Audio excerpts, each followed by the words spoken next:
Hello everyone and welcome to Mystic Moonstone's weekly angel card reading. The duration for this reading is the 4th through to the 10th of September. Can't believe we're in September already. I've got a little bit of a throat today. Have to put some spray in, so I'm hoping I'll get through this reading, but I'll keep it short just for that reason, and all announcements I'll just put up on the page because I think it's going to be easier than you trying to listen to me. Okay, let's have a look and see what the angels have in store for us this week. I was hoping, I've been waiting Saturday, Sunday for this to clear, and it's just not clearing. So I thought I'd better get the video done. So as I said, this is from the 4th today. Archangel Raziel and Divine Mystery. I'm just going to put that card there because it can mean many, many things though.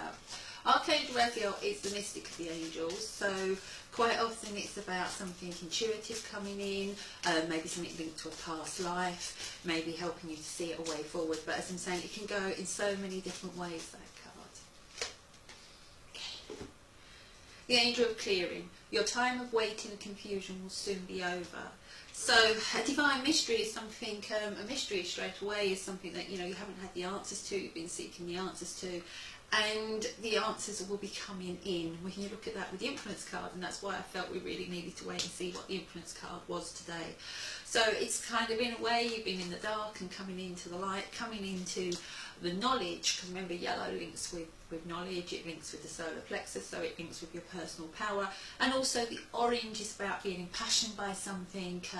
Once again, it links with your own identity, your sense of passion, your creativity, finding solutions. So those two colours are very, very important, okay, when you put those cards together. So let's have a look for midweek.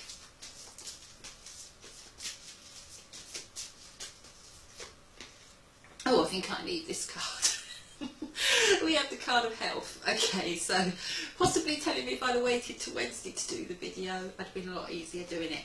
Okay, Archangel Raphael, when he comes in, it is the card of health and not healing. So quite often that is on a positive. It's that something has reached to that stage where there's good health in it, where health has been restored. Okay, there's lots of lovely green shoots on that, symbolic of growth, transformation, personal growth. Okay, and we have the Angel of Addiction Healing. Don't worry, I'm not saying you're all addicts. What that card is often about is an addiction that we have, which doesn't always have to be to do with substances, even though in my case it can be something like sugar. I'm sure I'm a sugar addict. It can also be about being addicted to negative thoughts, negative behaviour patterns that kind of come into our life and hold us back. If you think about it, any kind of addiction is actually triggered by emotions, by thought patterns. Okay, we talk about people having an addictive nature. Quite often, if you're somebody like me who's a sugar addict, it kind of, your emotions link very, very closely with it. Sorry, I've got such heavy eyes today.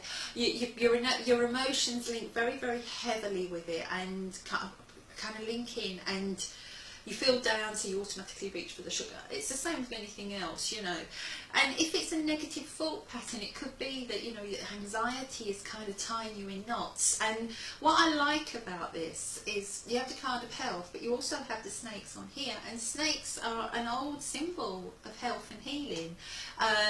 If you look there on the staff of healing, snakes are about also a symbolic transformation of shedding the old and bringing forward the new you, the transformed you, the more healthy you. As I said, this can be on a physical level, or it can be on an emotional, psychological level. Okay. Well, if they're going to bring some healing in, I hope they bring it my way. I'm being totally selfish. Okay, let's have a look and see what we have for the end of the week before my throat gives in. We have Archangel Metatron, and we have the card of Heaven and Earth. I'm just going to get another card to go and see where they want me to go with that. Archangel Metatron is the angel that we associate with light workers, all the lovely New Age energy that came flowing in. New Age is always something I say, and I can't help smiling because I don't really believe in New Age. Okay, I believe in rediscovery. That's what I would count it as, something that was forgotten. and remembered. So in a way, I suppose, more than New Age, it's awakened. Okay, you know, we've been through the Dark Ages where a lot of knowledge was pushed aside, and I would say the New Age movement, as a lot of people kind of quote it, is more about memories and knowledge of old filtering through to the present. Okay, a little bit like water. You know, it will always find a crack, it will always come through, it will always bubble up to the surface, and that's a little bit like knowledge. You know, knowledge goes out there, it gets passed through generations, and it comes to where it needs to be. And we have the angel of emergence. It's time for the real you to emerge. Okay, looking at all these cards together straight away, I can say yes, there's messages going out to light workers out there, and people on the spiritual path. Okay, we have Archangel Raziel, the mystic of the angels. It's time, your time of waiting and confusion are nearly over. If you've been confused about what path you take, if you've been confused about what your purpose is on your spiritual journey.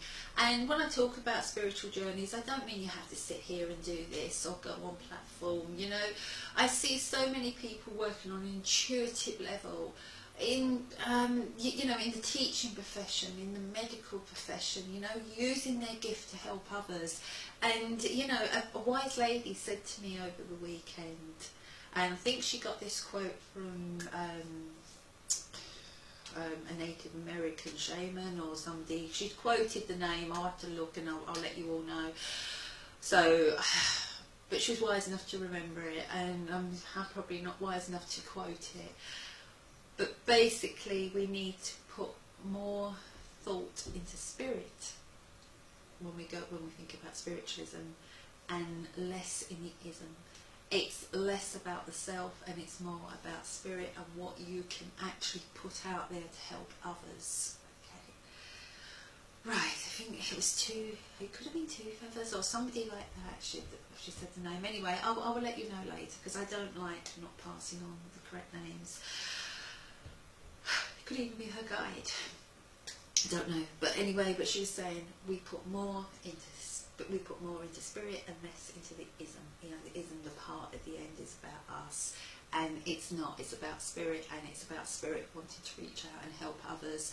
And so they will work with people in many, many different walks of life, because that's what they need to do. You know, I mean, when you think about it, you know, St. Paul was a tax collector, wasn't he, or something to do with collect taxes and chasing people one thing or another. You know, don't quote me on that. I'm not well today.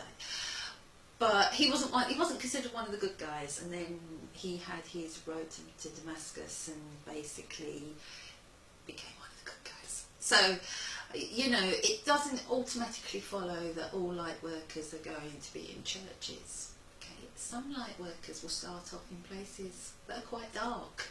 You know, they could be working in your local social services office, or I don't know, because they're the people that need help, they're the people that need light. So, you know, I feel that light workers will come from many, many false sources. I know lots of light workers who are social workers.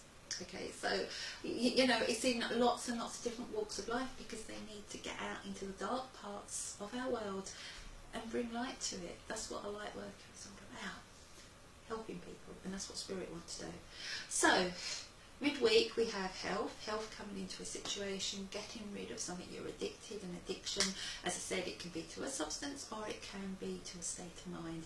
Anxiety is the first addiction that kind of springs into my mind, because when you suffer from anxiety, straight away you always see that glass half empty, don't you? Never half full. And you know, when you suffer from anxiety, it's almost like this kind of habit in you that you can't fight, and it's really, really hard, and it does have an effect. You know, people who suffer from anxiety tend to suffer from things like Crohn's or IBS, or, you know, there's so many things that it can actually trigger migraines, you know. So it's about thinking about clearing yourself of that addiction so that you can have the health. And you know, midweek you may find Archangel Raphael coming in around you and just kind of planting these ideas on how you can actually move out of that, okay? How you can connect with your intuition. Maybe a light worker will be brought in around you to help you to do that. Okay, my voice is going. Archangel Metatron comes in at the end, Heaven and Earth card. This is about, really, when I see this card, quite often it can be two opposites meeting, two opposites coming together to actually enhance the situation. So that may be something around you. It can also be about connecting all your chakras, your root, your crown, you know, the earth that you draw the energy up from, and the heavens. You know, when we draw certain colours, when you go with your chakras, you cut them in half and you draw all the electric ones down into your body. I told you this before, and all the magnetic energy up. So so your red, you know, your red, your orange, your yellow, you draw up. Okay, and then it goes the same, going down. Okay, and then when you go to the heart's in the centre. The heart is at the heart of it, and you draw that horizontally. Okay, so when you're drawing in energy, that's always the way to remember it. Okay, so right, okay, I'll get there in a minute.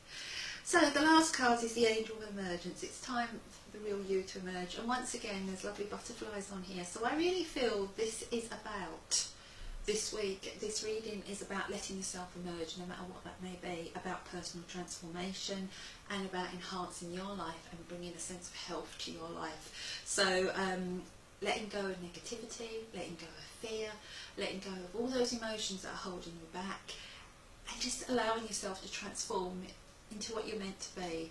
And only you will know that, and it will be different for each and every one of you. Okay, we don't come in the same colours. Okay, auras come in so many different variations. You know, it's just amazing how many combinations there are. You know, no two auras are the same. I really wish we could work with them instead of fingerprints, because they're so unique. You know, even just like the shades and everything. So just let your true self shine out. Just be you. Just don't be afraid to let you emerge, okay? Let go of the negatives, and yeah, the real you will emerge and come forward. Okay, with that, thank you for having patience with me. I'll probably be back in full voice this week. I will put all the announcements, because we have the end of the month and everything, winner on page, okay? I just said I have been trying to get over this. Love and light to you all. Bye.